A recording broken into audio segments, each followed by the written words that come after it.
So, this is the thing I'm going to build today. It's a practical unicycle. I might speed up parts of it if it takes too long, so keep up. Just going to place the seats, obviously. Let's put it like that. Get some stone or something. I just need stone to catch it somewhere further back, so that I actually can build underneath it. Let's see, I'm probably gonna need this so I can see what the hell I did.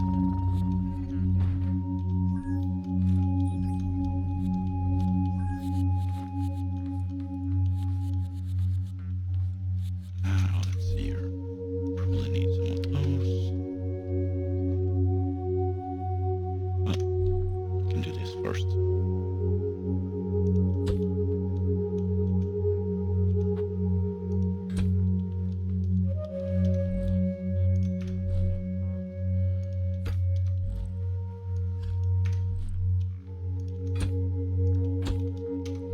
And it's going to be capable of jumping, so I need some pistons.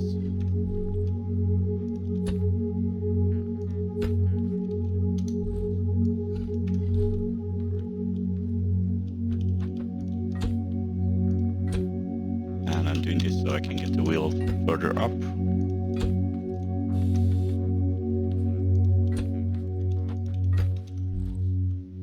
Let's see, probably need some bearings.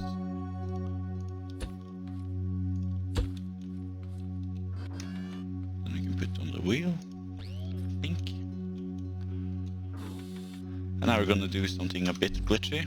I'm going to put something inside here.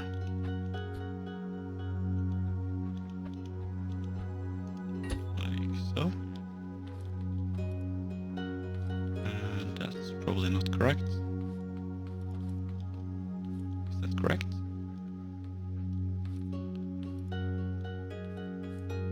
Ah, of course. Sorry, my bad. Did this wrong. I'm actually going to need to put it one further back. Remember, I reconfigured it after building it the last time. So now I'm going to need to do something like this. Perfect. And I'm making it possible to transport some stuff because it's going to be practical, so it needs some kind of storage. Like so, is that in the middle? Yeah. And now I'm going to do the glitch thing again. Deleting that. Putting in some of these. I have to do one side at a time, or else I'm gonna lose the storage again. So this thing, like so, I think. Yeah, probably. Yep, worked. You can use whatever you want to do this. I'm just using pipes because it looks better, I think at least.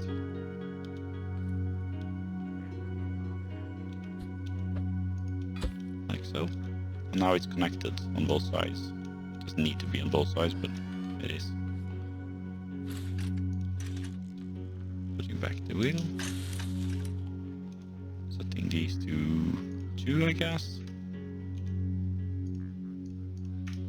And these are fully upgraded pistons because I want to be able to jump higher. I think it's 2. It's actually 4. Full speed, of course. Yeah.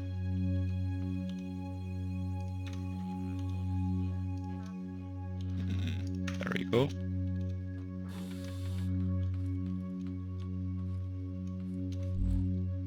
Then we can put on a couple of these.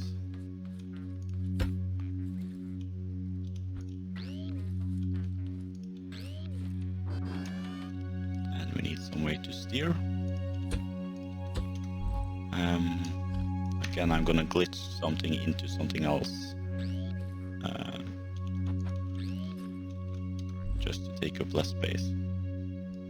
And we only need a level 1 spring, because, well, we're just gonna use it for steering. It's preferable to have the level 5 seat, by the way, because we're going to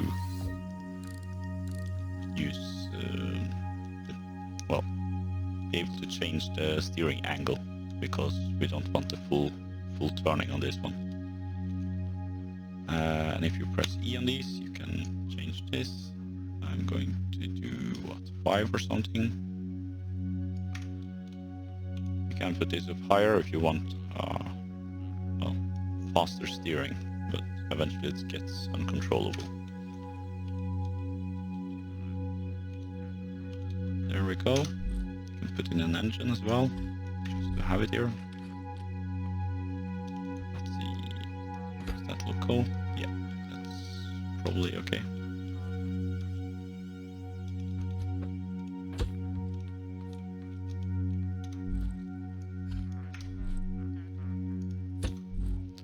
These are level 3 sensors. I'm not sure if you need level 3. I think you actually only need level 2, but they are quite cheap to upgrade, so it doesn't really matter that much.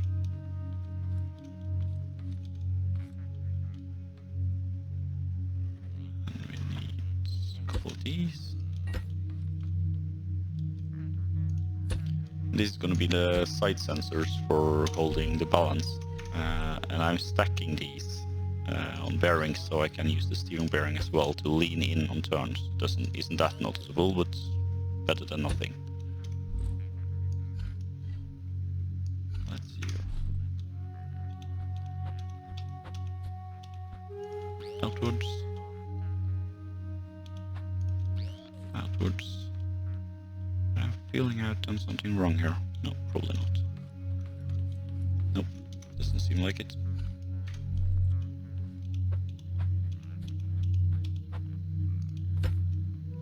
Looks all right.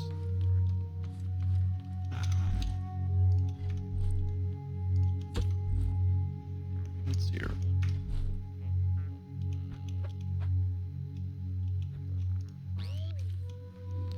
And that's all the sensors in place. Now we need some springs. Okay, so I'm going to try to explain what I'm doing with these springs, because these are the ones that I'm using the spring glitch, of course, but I'm using it in combination, well, not in combination. I'm using several types of spring glitches. I have a whole video on this on the channel, so you can understand the combination I'm using, but let's see here. When I put it together, I'm going to try to explain it. And apparently I'm starving to death. Oh, well, dehydrated. Hold on. There we go. And you have to have it on a lift to to connect these together. You see when both of them are green. If I don't have it on a lift, only one will be green. Of course, this also moves, so... well, so I need it on the lift. Actually need it on the lift for most of these anyway, so probably should just keep it on the lift. Okay, so now I have 2 of these. You could actually do this with just 1 spring, but we're doing it with 2 to have a bit more, well, control and symmetry. Well, I don't want those there anyways. Hold on. Coming back to the explanation. I want these to look like exhaust pipes or something like that.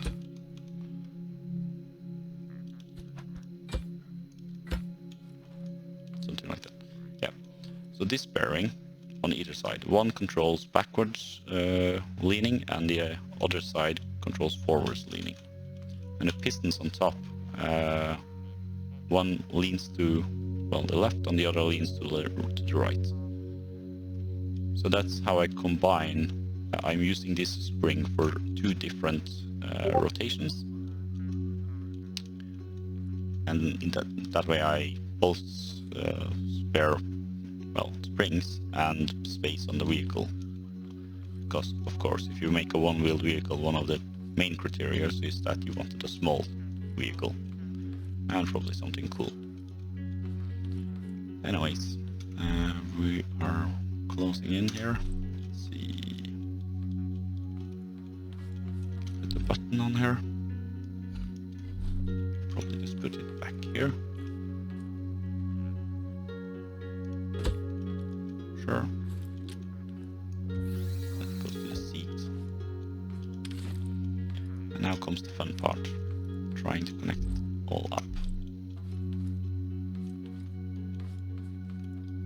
Am I missing something? I think I only had the parts I needed, so I shouldn't have something.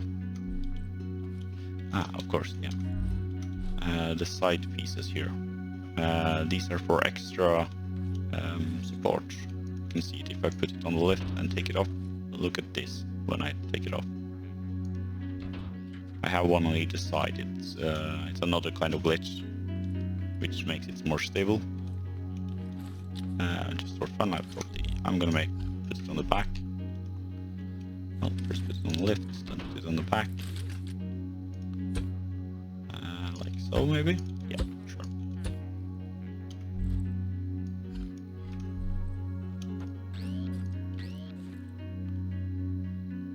These you have to weld together afterwards, because for some reason it doesn't like connecting to two parts at the same time when one is a bearing and the other is a hard connection.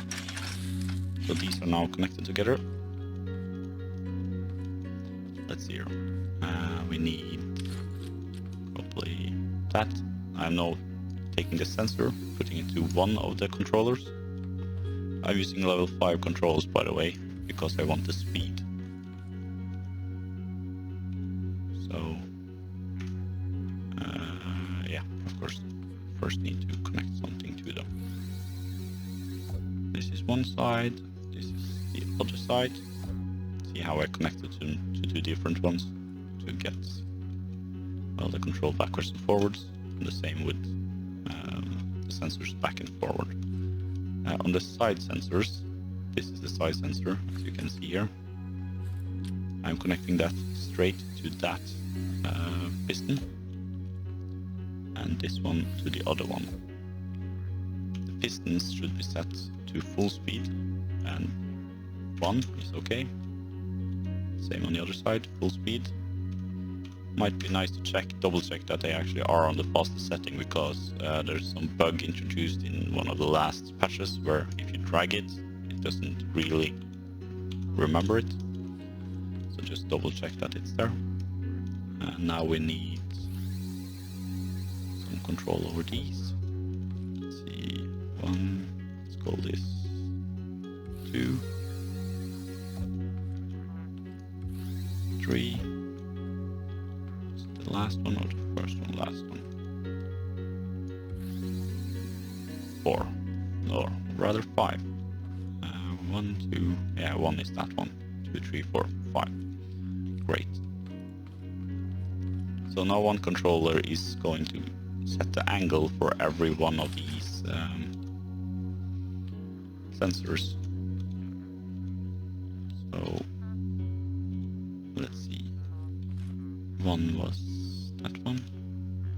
I can set that to nothing on the first one, 60 on this one. That means I'm trying to rotate it to 60 degrees, but it won't do that anyways, because of how I'm doubled up. Well, I'm double using the spring with two different glitches. Let's see here. This is that side. I'm probably gonna have to do some checking afterwards. And we had 2, 3, 4, 5. Okay. The front one is going to be set to 45. You might end up with different numbers, so remember this. The front sensor is 45 degrees downwards. The rear sensor is 53. The side ones are 50. And you can get increments by holding down the shift key. Put it to full speed. Same with this one, full speed. And now I'm connecting those rear, well, I recall it, stabilizing components to the one that has 3 spots.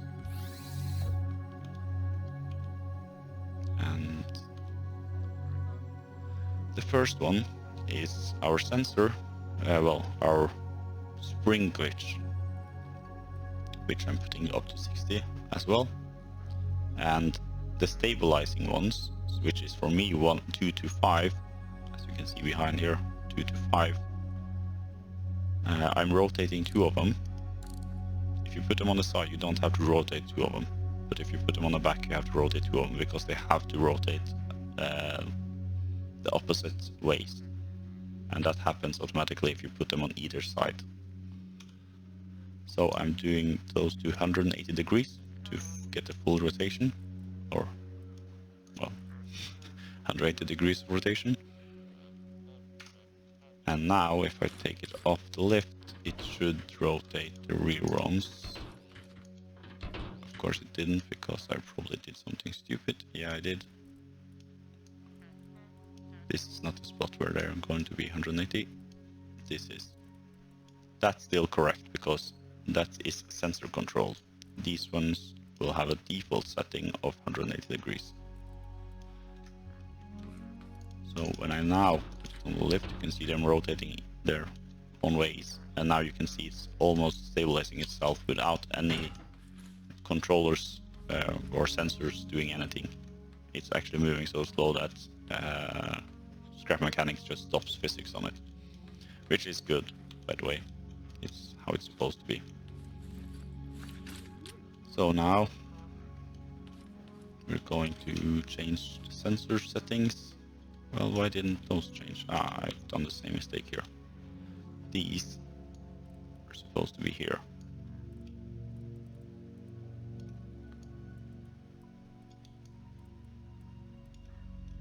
Apparently some sensor is picking up something because... Oops. This has to go back to 0.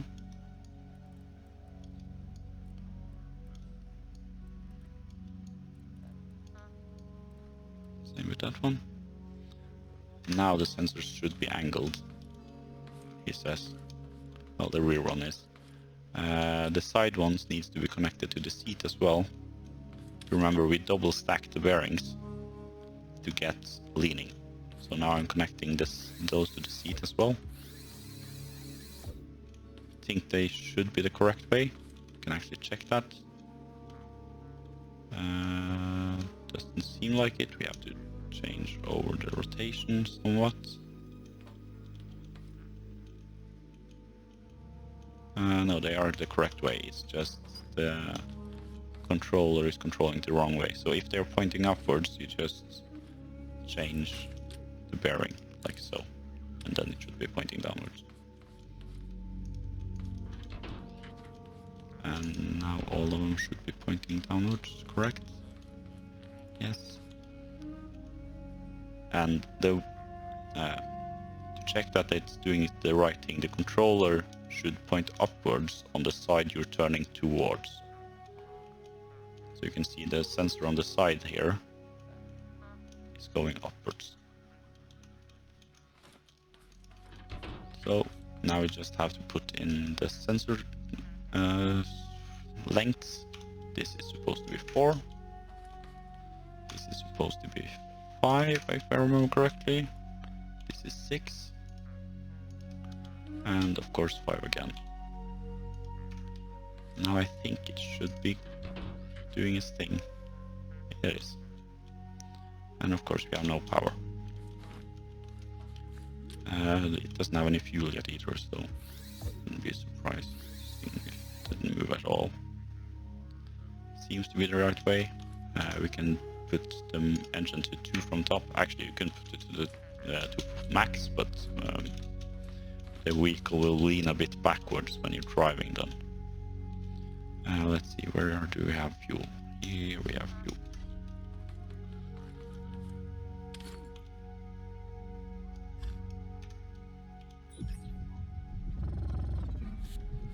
And now we have a working vehicle, which is stuck in a tree. We don't have jumping yet. We have to fix that as well. Let's see, we connected up the switch if I remember correctly. There is the switch, it's connected to the seat. It has to be connected to all these pistons. As you can see, it's the pistons I'm going towards here. That's all the pistons. And now if you press 1, it should jump. I actually think it's jumping higher if I do them lower, but I'm not sure. Well, you can play around with that. You can, of course, put them all the way up to 15 if you want, but it doesn't jump higher then, because the further the piston has to go, the slower it is. So I think I have the last two parts on me. Last two parts is just visual stuff, getting some lights on. Sure.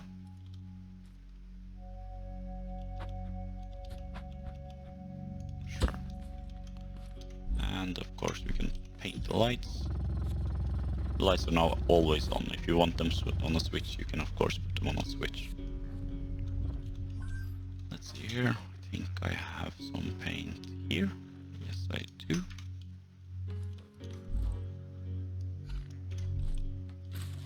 And we want this one to be red. And we probably want it as low as possible because it's the rear lights. And we want these ones to be white.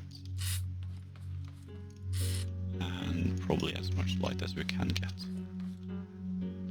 You can see now that it's leaning really far forward, but that's because the rear sensor is picking up this edge. So the vehicle will follow the contours of its surroundings. It can pretty much climb vertically.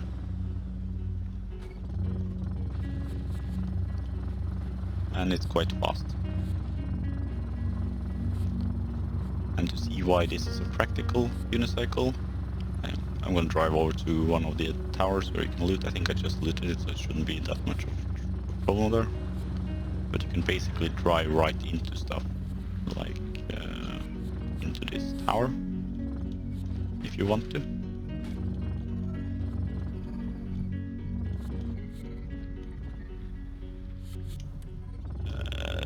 Oh, so close.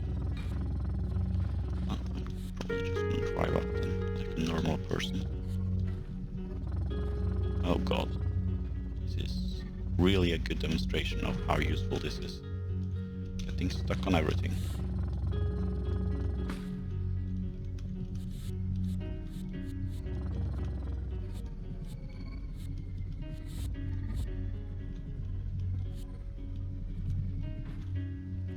And this will also fit in the warehouse, but it will probably get quite fast killed by some, well, tape bot or something.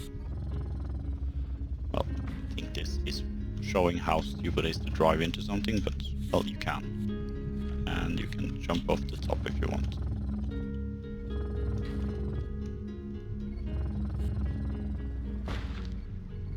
So that's the vehicle, and all its features is pretty much driving fast and, well, having a large storage. Well, and jumping. Jumping is probably the least important part of this build, but nice to have. It also uses very, very little fuel. The driving from to now has probably not even taken one. I'm not sure. It hasn't taken one fuel yet with the driving we've done so far. So, this is my pretty much daily drive. I like it, and it's kind of special because it's a unicycle. Seeing as you probably are one of my subscribers or something, you couldn't expect anything less. So, as all the YouTubers say, subscribe and like and whatever the hell they say. Do all the nice things. Have fun.